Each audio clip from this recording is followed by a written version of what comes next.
नमस्कार, live wire news tonight के आज के इस अंक में आपका स्वागत है। मैं हूं आपके साथ रवि शर्मा। न्यूज टुनाइट में हम नजर डालते हैं दिन भर की गतिविधियों पर। तो आइए शुरू करते हैं आज दिन भर की बड़ी खबरों से। प्रधानमंत्री नरेंद्र मोदी ने किया IAMS के सत्र को संबोधित, कहा जल्द पटरी पर आएगी अर्थव्यवस्था।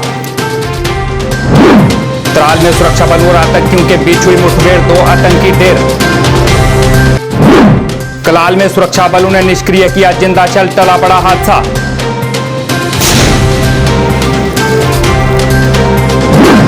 मोदी सरकार का 1 वर्ष पूरा होने पर भाजपा चलाएगी डिजिटल संपर्क अभियान, रविंद्र रैना ने दी जानकारी। और ABVP ने किया क्लस्टर यूनिवर्सिटी के खिलाफ प्रदर्शन, प्रशासन पर लगाया जम्मू के छात्रों के साथ भेदभाव करने का आरोप। प्रधानमंत्री नरेंद्र मोदी ने उद्योग संगठन भारतीय उद्योग परिसंघ के वार्षिक सत्र को संबोधित किया। यह कार्यक्रम CII की स्थापना के 125 साल पूरे होने के उपलक्ष्य में आयोजित किया गया। बता दें कि उद्योग संगठन की स्थापना 1995 में हुई थी। CII 125 में वार्षिक स्तर का मुख्य विषय ग्रेटिंग ग्रोथ बैक यानी वृद्धि की राह पर लौटना था। इस अवसर पर बोलते हुए प्रधानमंत्री नरेंद्र मोदी ने कहा, आत्मनिर्भर बनाने का संकल्प लें। इस संकल्प को पूरा करने के लिए अपनी पूरी ताकत लगा दें। सरकार आपके साथ खड़ी है। आप देश के लक्ष्यों के साथ खड़े होइए। हमारी सरकार प्राइवेट सेक्टर को देश की विकास यात्रा का साझेदार मानती है। आत्मनिर्भर भारत अभियान से जुड़ी आपकी हर आवश्यकता का ध्यान रखा जाएगा। आपसे सभी स्टॉक होल्डर्स से मैं लगातार संवाद करता हूं और यह सिलसिला आगे भी जारी रहेगा। प्रधानमंत्री नरेंद्र मोदी ने कहा कि कोरोना संकट में लोगों के जीवन को बचाने के साथ साथ अर्थव्यवस्था में गति लानी है। अर्थव्यवस्था को फिर से मजबूत करना सबसे जरूरी है। देश के MSMEs में काम करने वाले करोड़ों साथियों को लाभ हो, इसके लिए 200 करोड़ रुपए तक की सरकारी खरीद में ग्लोबल टेंडर्स को खत्म कर दिया गया है। इससे हमारे छोटे उद्योगों को ज्यादा अवसर मिलेगा। एक तरह से आत्मनिर्भर भारत पैकेज MSME सेक्टर के इंजन के लिए फ्यूल का काम करने वाला है। साथियों, ये जो फैसले हैं उनकी रिलेवेंस समझने के लिए आज की ग्लोबल सिचुएशंस को देखना और उसे समझना भी बहुत आवश्यक है। आज विश्व के तमाम देश पहले की तुलना में एक दूसरे का साथ और अधिक चाहते हैं। देशों में एक दूसरे की जरूरत और ज्यादा पैदा हुई है, लेकिन इसी के साथ ये चिंतन भी चल रहा है कि पुरानी सोच, पुरानी रीति नीति, पुरानी पॉलिसीज क्या आज कारगर होगी क्या? स्वाभाविक है कि इस समय नए सिरे से मंथन चल रहा है और ऐसे समय में भारत से दुनिया की अपेक्षा, एक्सपेक्टेशंस और बड़ी है। आज दुनिया का भारत पर विश्वास भी बढ़ा है और नई आशा का संचार भी हुआ है। आपने भी देखा है कि कोरोना के संकट में जब किसी देश के लिए दूसरे की मदद करना मुश्किल हो रहा था, हर कोई अपने को संभालने में लगा था। ऐसी संकट की घड़ी में भारत ने 150 से ज्यादा देशों को मेडिकल सप्लाई भेजकर उनके लिए मानवीय मदद का काम किया है। साथियों, world is looking for a trusted, reliable partner. Bharat में पोटेंशियल है, स्ट्रेंथ है, एबिलिटी है। पुलवामा जिले के त्राल में साइमू गांव में जारी मुठभेड़ में सुरक्षा बलों ने दोनों आतंकियों को मार गिराया है। मुठभेड़ समाप्त हो गई है और सुरक्षा बलों ने दोनों शवों को अपने कब्जे में लेते हुए मुठभेड़ स्थल पर सर्च ऑपरेशन जारी रखा हुआ है। मारे गए आतंकियों के शवों के पास से भारी तादाद में हथियार व गोला बारूद भी बरामद किया गया है। मारे गए इन दोनों आतंकियों का संबंध अंसार गजवतुल हिंद से बताया जा रहा है। फिलहाल उनकी पहचान अभी नहीं हो पाई है। सुरक्षा बलों ने अभी भी इलाके की घेराबंदी कर रखी है। मुठभेड़ स्थल की तलाशी ली जा रही है। मारे गए आतंकियों से 2 AK-47 उसकी मैगजीन, 2 पिस्टल व गोला बारूद बरामद किया गया है।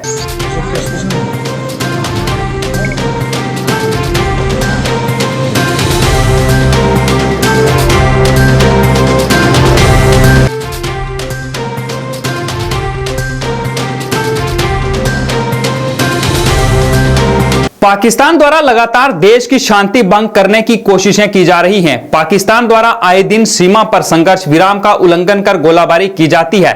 गत दिनों पाकिस्तान द्वारा की गई गोलाबारी के दौरान एक शल कलाल इलाके में पड़ा था। इस शल की वजह से क्षेत्र के लोगों में डर का माहौल था, क्योंकि यह कभी भी फट सकता था। आज भारतीय सेना द्वारा पाकिस्तान की इस नापाक हरकत को नाकाम करते हुए इस शल को निष्क्रिय कर दिया गया और कई बेशकीमती जानें बचाई गई। स्थानीय लोगों ने भारतीय सेना का शुक्रिया अदा किया।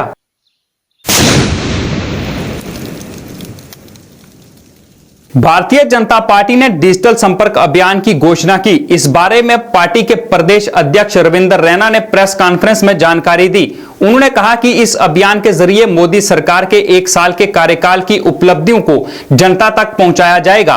उन्होंने कहा कि इस अभियान के तहत जम्मू कश्मीर में डिजिटल रैलियां आयोजित की जाएंगी, जिसके चलते 14 जून को जम्मू पुंछ संसदीय क्षेत्र, 21 जून को उधमपुर संसदीय क्षेत्र और 28 जून को कश्मीर में डिजिटल रैली आयोजित होगी, जिसमें पार्टी के बड़े नेता संबोधित करेंगे। उन्होंने कहा कि मोदी सरकार का जिस तरह से कार्यकाल रहा है, उससे भारत का आत्मसम्मान दुनिया भर में बड़ा है। रविंद्र रैना ने कहा कि सरकार सिर्फ सबका साथ, सबका विकास और सबका विश्वास की तर्ज पर काम कर रही है। बिजली के पोल्स वो पहुंचाएंगे, अनकवर्ड एरियाज में बिजली की कनेक्टिविटी को वहां बढ़ाएंगे। ये सभी कार्य नरेंद्र मोदी साहब की सरकार के दौरान हुए और अभी आने वाले दिनों के अंदर जो और बड़े निर्णय होने वाले हैं, जैसे एक तो जो काम लगभग आधे से ज्यादा हो गया, जम्मू एयरपोर्ट का एक्सपेंशन, और उसी के साथ साथ जम्मू के अंदर एक इंटरनेशनल एयरपोर्ट का निर्माण कार्य, जिसकी अधिसूचना भी जारी हो चुकी है। जो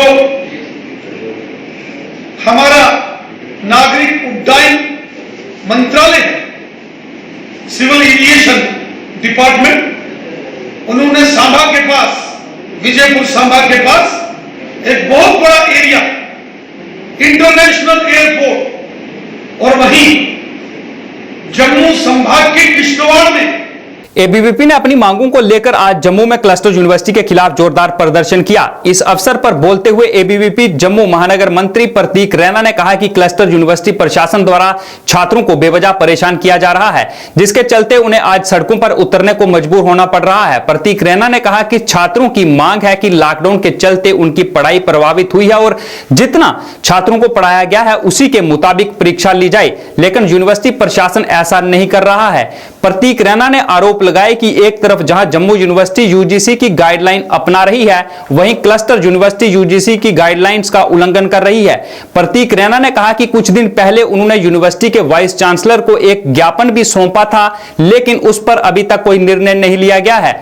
प्रतीक रैना ने भेदभाव का आरोप लगाते हुए कहा कि एक तरफ जहां कश्मीर के छात्रों को कश्मीर यूनिवर्सिटी मास प्रमोशन दे रही है, मगर जम्मू के छात्रों के साथ भेदभाव हो रहा है और उनके एग्जाम लिए जा रहे हैं। प्रतीक रैना ने चेतावनी देते हुए कहा कि अगर क्लस्टर यूनिवर्सिटी प्रशासन ने जल्द से जल्द अपना निर्णय नहीं बदला तो एबीवीपी सभी छात्रों को साथ लेकर उग्र प्रदर्शन करेगा, जिसकी जिम्मेदारी क्लस्टर यूनिवर्सिटी और प्रशासन की होगी। विद्यार्थियों को सिर्फ ऊपरली पॉलिसी में ये बताया गया, आपको प्रमोट किया गया, अन्यथा इनकी अंदरूनी जो पॉलिसी है उसमें ये साफ साफ दिखाया गया है कि विद्यार्थियों के साथ ये घोर अन्याय किया जा रहा है। इन्होंने लॉकडाउन बैकलॉग के जो विद्यार्थी हैं उनके साथ भी अन्याय किया, उनको ये स्पष्ट नहीं किया कि आपका जो प्रमोट किस प्रकार से किया जाएगा। एक पैटर्न होगा क्या होगा, वो कुछ प्रमोट का कोई पैटर्न नहीं बताया। और फिर सेमेस्टर जो फाइनल सेमेस्टर के विद्यार्थी हैं उनको पूरा सिलेबस करने के लिए मजबूर किया जा रहा है। जितना यूनिट पढ़ाया उसी के आधार पे पेपर नहीं जाना था, हम पेपर नहीं देंगे और क्लासेस बॉयकॉट करेंगे। और उसका मुख्य ये भुगतान जो होगा क्लस्टर यूनिवर्सिटी को खुद भुगतना पड़ेगा। ये चेतावनी है क्लस्टर यूनिवर्सिटी को। अब ये भूल जाए कि विद्यार्थी यहाँ पे सावधानी से कोरोना को लेकर बैठा रहेगा। अब मजबूर किया जा रहा है प्रदर्शन। अब बीसी के ऑफिस के बाहर होगा और बीसी की नाक में दम नहीं किया तो हम, क्योंकि जम्मू के लोगों के लिए हम बैठे हैं, जम्मू के स्टूडेंट्स के लिए हम बैठे हैं, वो चिंता से बिल्कुल दूर परे हो जाए, क्योंकि उन सबका सपोर्ट हमारे साथ है और हम उनकी सपोर्ट के साथ क्लस्टर यूनिवर्सिटी के खिलाफ भी प्रदर्शन करेंगे। धन्यवाद। श्रीनगर में लॉकडाउन में छूट दिए जाने के फैसले का ट्रेड लीडर हिलाल अहमद ने स्वागत किया है। उन्होंने कहा कि यह सराहनीय कदम है, लेकिन लॉकडाउन के चलते ट्रेडर्स को जो नुकसान पहुंचा है उसकी भरपाई के लिए ट्रेडर्स के लिए एक विशेष पैकेज दिया जाना चाहिए ताकि उन्हें थोड़ी राहत मिल सके। उन्होंने लोन के इंटरेस्ट को माफ करने की भी मांग की। डिविजनल इंतजामिया से 29 तारीख को तो हमें पूरी एक्सपेक्टेशन थी कि कुछ राहत मिल जाती, लेकिन बदकिस्मती से कहना पड़ता है कि ट्रेड के लिए इसमें कुछ भी नहीं है, थोड़ा सा है, मतलब बिल्कुल, मगर उसमें ओवरऑल दुकानदार के लिए कुछ भी नहीं है। हमारे जो छोटे छोटे दुकानदार हैं, मैं छोटे दुकानदारों की बात करूंगा, यहाँ की ट्रेड की बात करूंगा, यहाँ की ट्रांसपोर्ट की बात करूंगा, यहाँ की लेबर की बात करूंगा।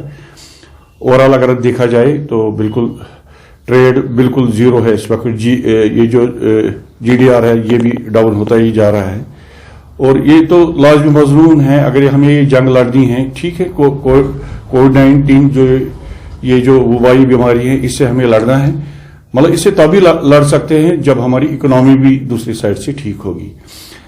एक साइड तो ठीक है, सोशल डिस्टेंस तो हम रखेंगे, बाकी चीजें जो सैनिटाइजर हैं वो भी रखेंगे।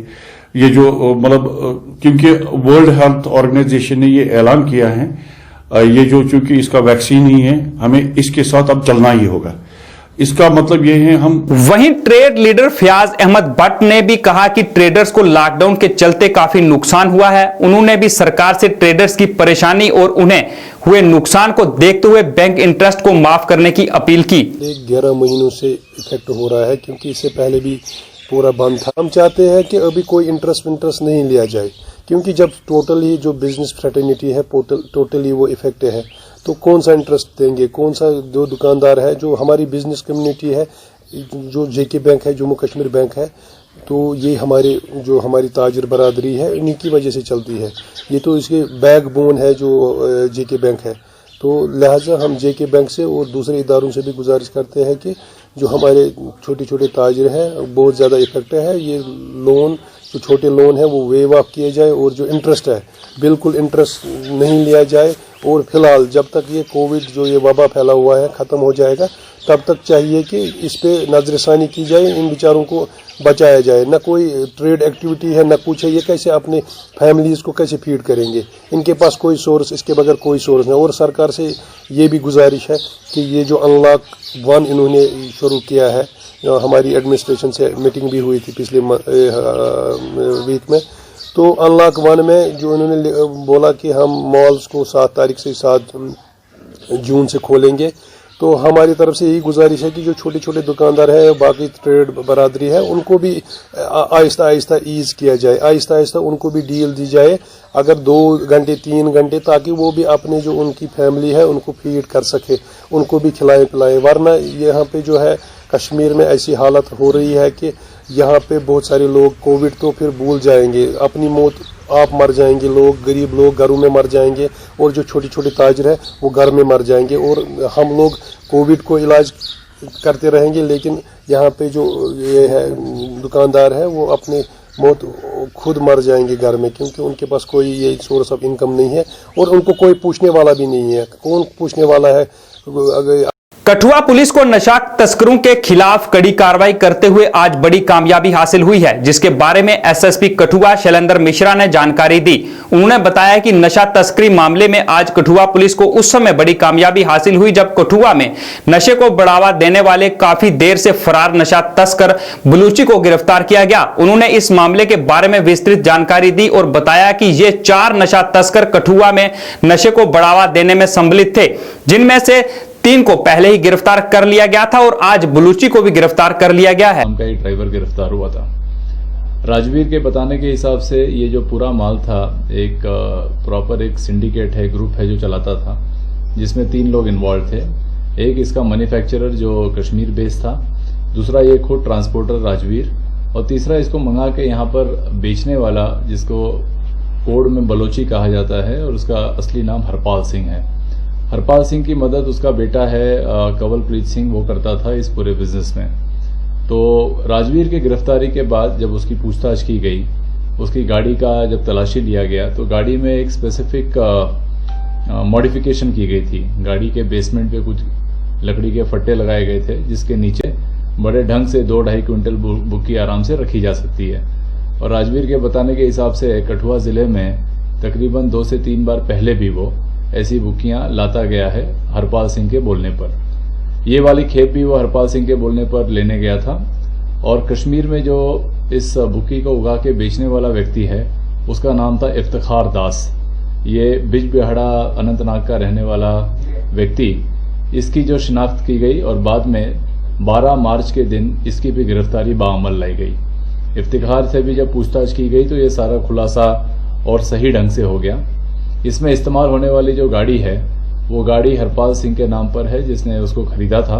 अभी वैलिड ट्रांसफर आरटीओ ऑफिस में इसने नहीं कराया था, लेकिन एक एफिडेविट जो एक नोटरी के सामने और एक इंडिपेंडेंट विटनेस के सामने उधमपुर जिले के एक व्यक्ति ने इसको ये गाड़ी बेची थी।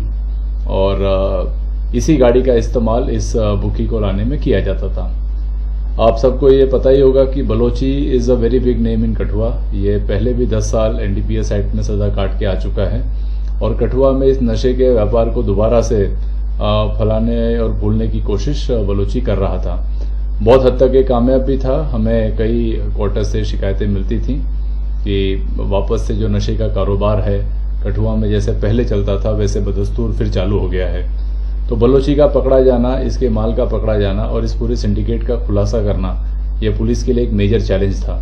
मैं बधाई देना चाहूँगा मेरी पूरी टीम की, खास करके जो एंटी ड्रग यूनिट के इंचार्ज हैं इंस्पेक्टर विशाल, और उनके साथ जो उनके साथी हैं सब इंस्पेक्टर जयपाल जो हटली चौकी के इंचार्ज हैं, और ये सारी जो सदारत हुई एडिशनल एसपी रमनीश गुप्ता जी के सुपरविजन में की गई।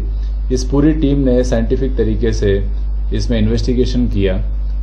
एक लंबी लिस्ट है इसके सीजर्स की। जैसे सबसे बड़ा रिकवरी जो हुई है वो इसके उस वैन की हुई है। उस वैन को मॉडिफाई किया गया है। उसकी मॉडिफिकेशन इस हिसाब से की गई है कि इस वैन का असली पर्पस कॉन्ट्राबैंड्स को लाना ले जाना है। नंबर 2 रिकवरी उस बुक्की की हुई है जिसकी फोरेंसिक रिपोर्ट हमारे पास आ चुकी है और फोरेंसिक रिपोर्ट में इसमें मॉर्फिन होने की बात साबित हुई है, इसमें पॉपी स्ट्रॉ होने की बात साबित हुई है। तीसरी जो रिकवरी हुई है जो मैंने कहा लाइव एम्यूनिशंस की हुई है। अब लाइव एम्यूनिशन वाला किस्सा अभी तक पूरी तरह से खुल नहीं पाया है। और चौथा, बलोची का खुद तकरीबन कानून की गिरफ्त से बाहर रहना काफी लंबे अरसे तक इस बात को दर्शाता है कि वो अपनी गिरफ्तारी से बच रहा था और किसी तरह कानून को झांसा देने के चक्कर में था।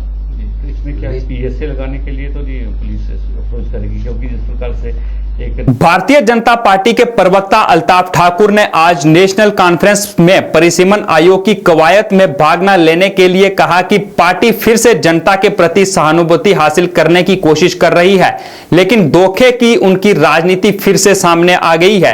अल्ताफ ठाकुर ने कहा कि जिस पार्टी ने जम्मू कश्मीर पर वर्षों तक शासन किया है वह इस महत्वपूर्ण कवायद से दूर हो रही है।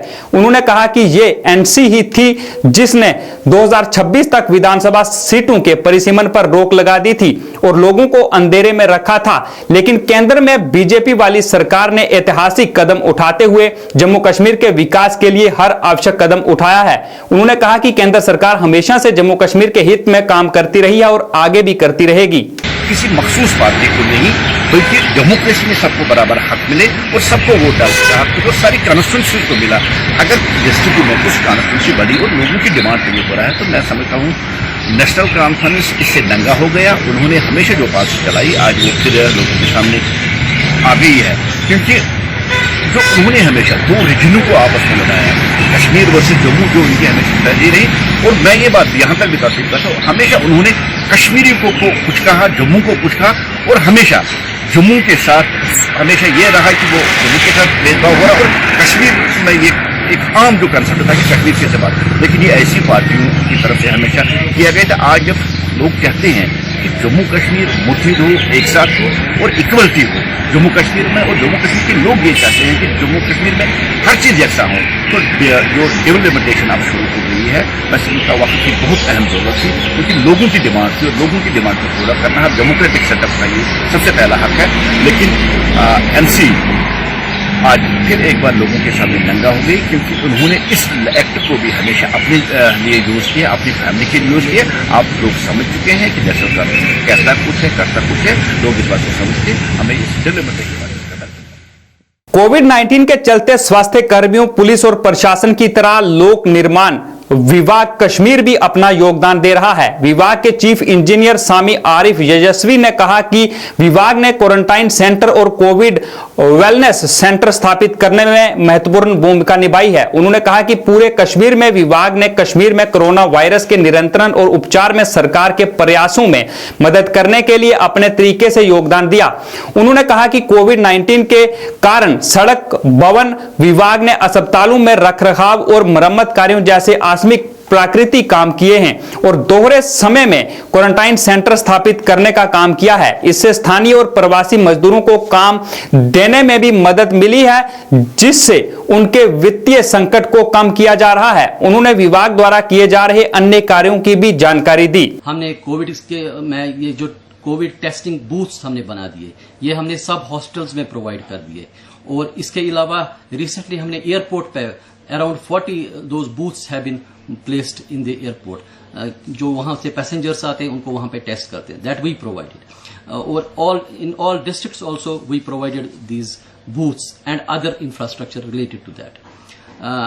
और इसके अलावा हमने जो रेड जोन वहां पे डेजिग्नेट होते थे, वहां पे हमने बैरिकेडिंग भी की on roads as per the instructions of district administration. हमारे इंजीनियर्स शाना बशाना डिस्ट्रिक्ट एडमिनिस्ट्रेशन के साथ थे इस पीरियड में, और सारे काम जो कि हमारे डिपार्टमेंट को पर्टेन करते थे शाना बशाना हम वो अंजाम करते आए और इस वक्त भी साथ साथ काम कर रहे हैं। तो जो ही ये पहला लॉकडाउन खत्म हो गया अराउंड 15th of April, तो there were some relaxations from MHA as well as from our state disaster ये जो है DMRR, उसके हिसाब से कुछ SOPs इशू हुई और एज पर दोज SOPs हमने अपना जो कंस्ट्रक्शन एक्टिविटीज हैं वी स्टार्टेड दैट।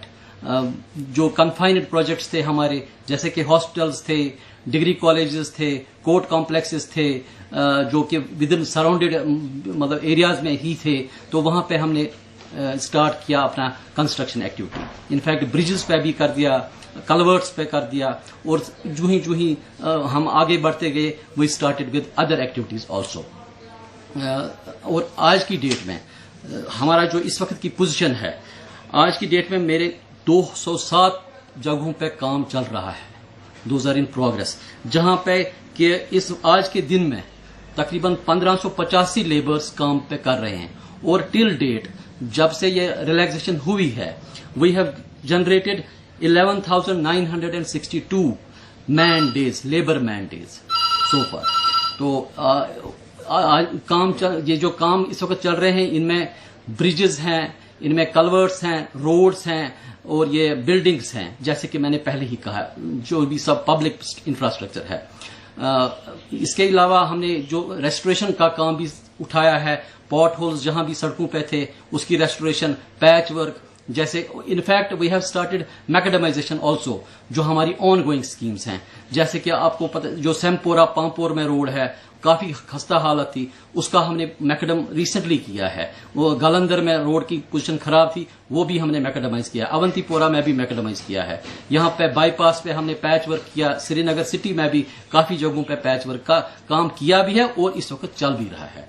और साथ ही साथ जो हमारा अब इस साल का मैकेडमाइजेशन का प्रोग्राम है, उसके लिए भी हमने ऑलरेडी टेंडर्स इनवाइट किए हैं। इंशाल्लाह इन अनदर वीक्स टाइम हमारा काम वो भी शदुमत से जारी हो जाएगा। आहिस्ता आहिस्ता हमारी कंस्ट्रक्शन एक्टिविटीज बिल्कुल हम बढ़ रही हैं, दिन ब दिन बढ़ रही हैं, और हम और ज्यादा कोशिश भी कर रहे हैं, क्योंकि हमारा ऑलरेडी वर्किंग सीजन यहाँ बहुत ही लिमिटेड होता है, और इसलिए हम इसका पूरा मौके का फायदा उठा रहे हैं कि हम इंक्रीज अपनी एक्टिविटीज कर रहे हैं। ये सब कंस्ट्रक्शन एक्टिविटीज हम as per SOP, as per guidelines execute कर रहे हैं, जिसमें कि providing of face mask to the labours and maintaining of social distances. ये नॉर्म्स हम बिल्कुल एज पर नॉर्म्स वहां पे साइट पे इनका ख्याल रखें। पुंछ मंडी के लोगों को कोरोना वायरस के चलते राशन की कमी पेश आ रही है। लोगों का कहना है कि सरकार द्वारा गरीबी रेखा से नीचे रहने वाले लोगों को राशन मुहैया करवाया जा रहा है, पर गरीबी रेखा से ऊपर वाले लोगों को कोई सुविधा नहीं मिल रही। उन्होंने प्रशासन से भी राशन मुहैया करवाने की मांग की।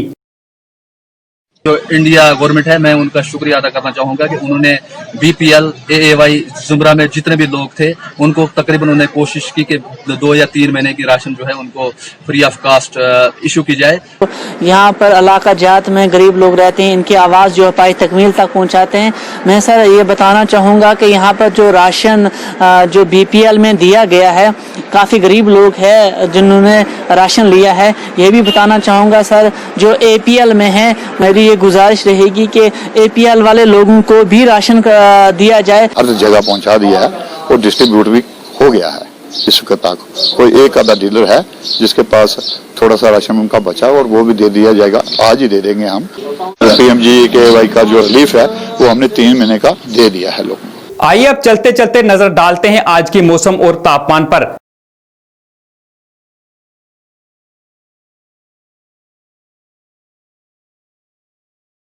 जम्मू में आज का अधिकतम तापमान 32 डिग्री सेल्सियस रहा और न्यूनतम तापमान 23 डिग्री दर्ज किया गया। वहीं कश्मीर की बात करें तो कश्मीर में आज का अधिकतम तापमान 22 डिग्री सेल्सियस रहा, जबकि न्यूनतम तापमान 12 डिग्री सेल्सियस दर्ज किया गया। मौसम विभाग के अनुसार आने वाले 24 घंटे में जम्मू कश्मीर में धूप के साथ साथ हल्के बादल छाए रहेंगे। लाइव वायर न्यूज टुनाइट के आज के इस अंक में फिलहाल इतना ही। इसी के साथ मुझे दीजिए इजाजत। पर जाते जाते अगर आप किसी भी समस्या से परेशान हैं और आप अपनी आवाज प्रशासन तक पहुंचाना चाहते हैं तो आप लाइव वायर से संपर्क कर सकते हैं। हम आपकी समस्या को हल करवाने की पूरी कोशिश करेंगे। नमस्कार।